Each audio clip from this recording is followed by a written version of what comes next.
responsabilité des autorités politiques dans ces genres de situations n'est pas vraiment assez majeure par rapport à celle des élites intellectuelles. Et des élites intellectuelles, à côté de cela, il y a cette grande complicité au niveau extérieur, les multinationales, passées par le Rwanda, c'est le plus grand problème du Congo. Oui, j'ai dit qu'il y a des variables. Je vais vous dire ici, nous sommes mélangés. Là, vous avez les élites illicites. Vous dites, tout le monde vous envie. Tout le monde va vous faire la guerre. Vous faites comment? Vous vous protégez? Comment on se protège? Première chose, actuellement, là, c'est l'armée. Que les présidents profitent de cette occasion pour faire un coup de balai. Tout traître, tout militaire traite dans l'armée, tout militaire incompétent, dehors. Avec ce qu'on a vu, certainement, il y a des... J'ai dit, il y a des traîtres, il y a des complicités. Que cette fois-ci, avec notre peuple, avec les présidents, on met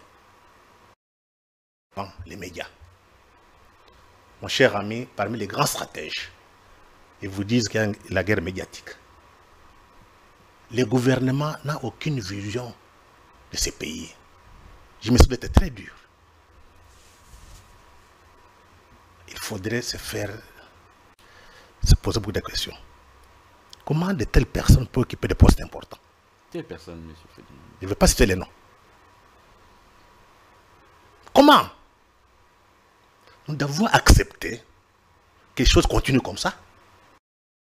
Que le peuple s'organise. Dire non, on ne veut pas voir ces voleurs, ces traîtres être au gouvernement. C'est le peuple. Le peuple doit être organisé par les élites. Ce n'est pas l'affaire du président. Seul. C'est l'affaire de nous tous. Parce que ce qui va se passer là,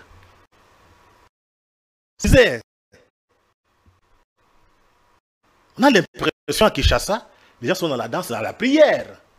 Le monde a basculé. Je suis généralement les médias publics africains, en commençant par la... Vous avez été directeur général de la RTNC. Quelle serait votre recette pour rendre nos médias? Il faut donner la liberté aux médias publics et privés. Il faut la liberté. Il n'y a pas de liberté aujourd'hui? Il n'y en a pas tellement. Ce sont des politiciens qui tirent des ficelles. On ne peut pas comprendre que les pays soient occupés. À la RTNC, les gens dansent encore. C'est normal. Ça doit s'arrêter. Ça, c'est la responsabilité des élites. Ceux qui sont conscients doivent prendre les choses en main. Tout le monde se cache en attendant, parce que tout le monde se tait parce qu'il y a un gouvernement. Tout le monde se cache parce qu'il faut devenir membre du cabinet. On n'a pas d'élite. On est gêné quand on voyage à l'extérieur. On est gêné de voir notre élite intellectuelle, les niveaux. On se pose la question, qu'est-ce qui se passe au Congo?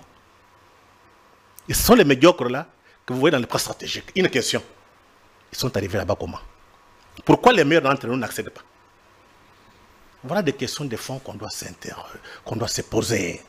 C'est là où il y a des élites intellectuelles, savoir s'assumer pour libérer notre peuple, libérer le pays. Quand vous voyez cette classe politique-là, je ne sais pas pourquoi, poste ministériel, construire des maisons, acheter des véhicules, avoir des comptes en Belgique, tout comme dans d'autres pays. Vous ne voyez pas dans l'élite comme la classe politique, intellectuelle, la volonté de puissance. Il n'y en a pas. C'est quand les gens parlent, qu'ils sentent il y a un homme ici, s'il y a des faiblards, même les petits Rwandais là, aujourd'hui, c'est grave. Ça prouve que cette élite n'a pas de volonté de puissance. Et deuxième chose, nous sommes une puissance. 120 millions d'habitants. Il faut avoir des ambitions de grandeur. Mais quand tout le monde est réduit, avoir une voiture, une maison, construire des maisons, il n'y a pas d'avenir. Un homme politique, je dis un homme d'État, doit marquer l'histoire. C'est après lui qu'on va dire qu'il y avait un homme là-bas. Vous parlez de qui? Je dis tous les hommes politiques, tous les hommes d'État, tous ceux qui veulent faire la politique, ils doivent savoir. Il faut laisser les noms dans l'histoire. On ne fait pas la politique pour manger comme on le fait aujourd'hui. Ce ne sont pas des hommes politiques. un intellectuel, ce n'est pas courir des postes, c'est produire la pensée. Mais quand vous voyez ici, vous parlez avec un Congolais, ici docteur, professeur, économie pieds nus. Or, l'économie, c'est une science pour produire la richesse. Il y a un problème. Il faut qu'il y ait un débat. Ces débats doivent être faits dans les universités. Ce sont les universités qui doivent faire. Tout le monde n'est pas pourri. Il y a des hommes, mais qui ne sont pas encore courageux. Ceux qui sont lucides prennent le courage de parler. On ne veut pas vous arrêter. Parce que tout le monde se bat pour que ce pays soit debout. Pas qu'on devienne les esclaves, ni des Rwandais, ni des